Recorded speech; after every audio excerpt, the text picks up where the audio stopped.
Нябачны тэатр рэдкая для нашай краіны з'ява, але для некага вельмі неабходная. Дзякуючы гомельскай камандзе «Тым тэатр» у новым сезоне людзі з абмежаваннямі зроку змогуць не толькі наведаць спектаклі, але і ўзяць удзел у стварэнні п'есаў.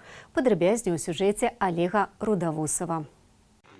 Я за лінію твою.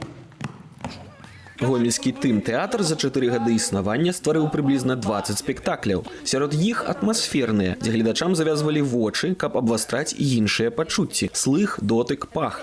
Новая ж мэта амбітных гомельцаў – спектакль, у якім усе ролі выконваюцца акторамі з праблемамі зроку. Зарядившись их позитивом, их целеустремленностью, их жизнеутверждающей силой, нам захотелось сделать что-то вместе. И вот это вместе, это вот этот наш спектакль.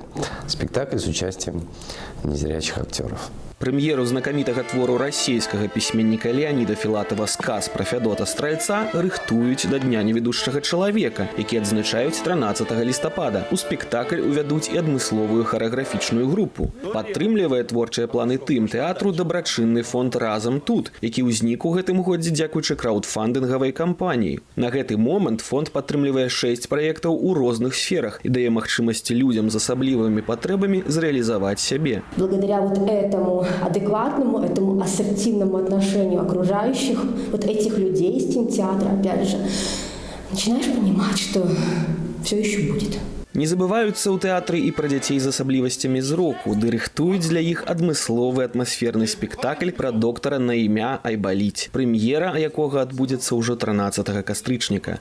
Олег Рудавусаў, Белсат. Пререканиях жил бы толк. Но нет, хватай любого.